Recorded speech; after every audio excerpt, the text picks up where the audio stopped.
시청자 여러분 안녕하십니까? VOA 뉴스입니다. 북한이 인권 문제에 대해 유엔과 논의의 가능성을 열고 그 방안을 탐색 중인 것으로 본다고 유엔 북한 인권 특별보고관이 밝혔습니다. 만일 북한이 인권 개선을 위한 대화를 시작한다면 민감한 문제가 아니라 노동 권리부터 다뤄야 한다고 말했습니다. 박승혁 기자의 보도입니다. 토마스 오헤야 퀸타나 유엔 북한 인권 특별보고관은 북한 당국이 인권 문제를 유엔과 논하는 데 대해 좀 더 가능성을 연 것으로 보인다며 현재 선택지를 탐색하는 것 같다고 말했습니다. 지난주 서울을 방문한 퀸타나 보고관은 14일 NK뉴스와의 인터뷰에서 이같이 밝히면서 북한은 인권 문제에 대해 스위스 제네바의 유엔 인권 최고 대표 사무소와 논의하길 원하는 것 같다고 설명했습니다. 또 만약 대화를 시작한다면 민감한 문제보다 노동자 급여 등 노동 권리부터 다루기 시작해야 한다고 강조했습니다. 다만 북한 당국이 누구인지 등 발언의 구체적 배경은 언급하지 않았습니다. 앞서 퀸타나 보고관은 기자회견을 통해 정치범 수용소 운영 등 북한의 인권 탄압 실태는 전과 달라진 바 없다고 지적하면서 북한의 국제적 위상은 국제사회와의 인권 대화에 참여할 때 실현될 것이라고 강조했습니다. International prestige of North Korea that according to the leader's speech would only become a reality as long as the country opens up to a human rights dialogue. 또 향후 남북 정상회담에서 한국은 북한의 인권 문제를 제기하지 않을 것으로 본다고 말했습니다. 한국 정부는 북한에 억류 중인 한국 국민 6명에 대해 어떤 정보도 공유하고 있지 않다면서 그들이 남북 협상의 대상이 아니길 바란다고 말했습니다. 이와 관련해 미국만이 북한 인권 문제를 적극 제기할 수 있다는 지적이 나옵니다. It's an issue that's important and it needs to be given that importance by having someone at a senior level who's giving high attention to it. 킹 전 특사는 미국 정부가 현재 공석인 북한 인권 특사를 하루빨리 임명하고 북한 인권 문제에 주도적으로 나서야 한다고 강조했습니다. VOA 뉴스 박승혁입니다. 북한 김정은 위원장이 신년사에서 미한 연합훈련 중단을 다시 요구한 뒤 북한 매체들이 관련 주장을 쏟아내고 있습니다. 전문가들은 미국을 상대로 양보를 얻으면서 미한 동맹의 균열을 노리는 북한의 전형적인 전술이라고 분석했습니다. 김칸희 기자입니다. 김정은 위원장이 신년사를 통해 미한 연합훈련을 허용해서는 안 된다고 주장한 뒤 북한 노동당 기관지 노동신문은 한국의 연합훈련 중단을 촉구했습니다.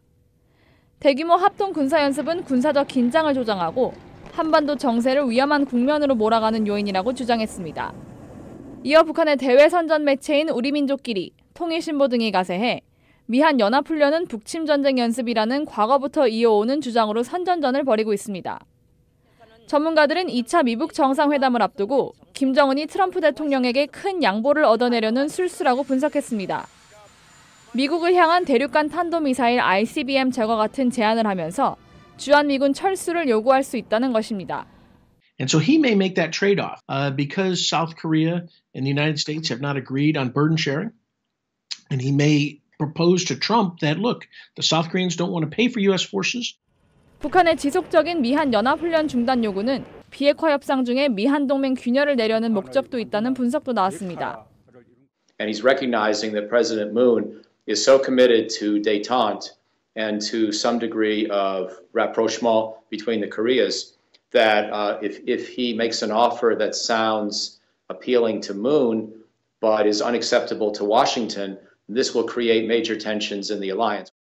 북한의 위협이 존재하는 이상 미한 연합훈련은 중단돼선 안 된다며 비핵화 협상을 끌고 가면서 양보를 요구하는 북한 속셈에 넘어가선 안 된다고 강조했습니다.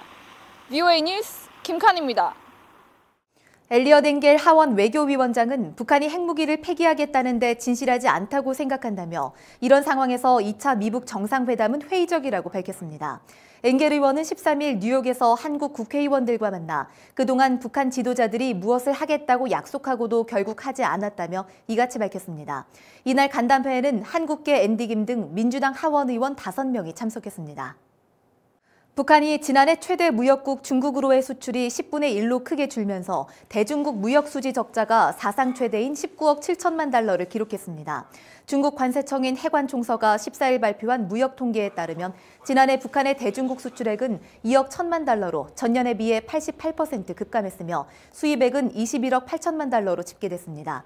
북한의 2017년 대중 무역 수지 적자는 16억 7천만 달러였으며 1년 만에 적자가 3억 달러 더 늘었습니다. 한국 비무장지대 내 유일한 학교인 경기도 파주시 대성동 초등학교에서 지난 11일 제50회 졸업식이 열렸습니다. 전교생 29명 가운데 4명이 졸업한 이날 행사에는 유엔군 사령부 군사정전위원회와 중립국감독위원회, 한국군 관계자 등 150여 명이 참석했습니다. 대성동 초등학교 학생들은 대성동 마을과 파주시에서 통학하며 영어 수업은 유엔군 소속 군인들이 맡고 있습니다. VOA 뉴스 마칩니다. 시청해주신 여러분 고맙습니다.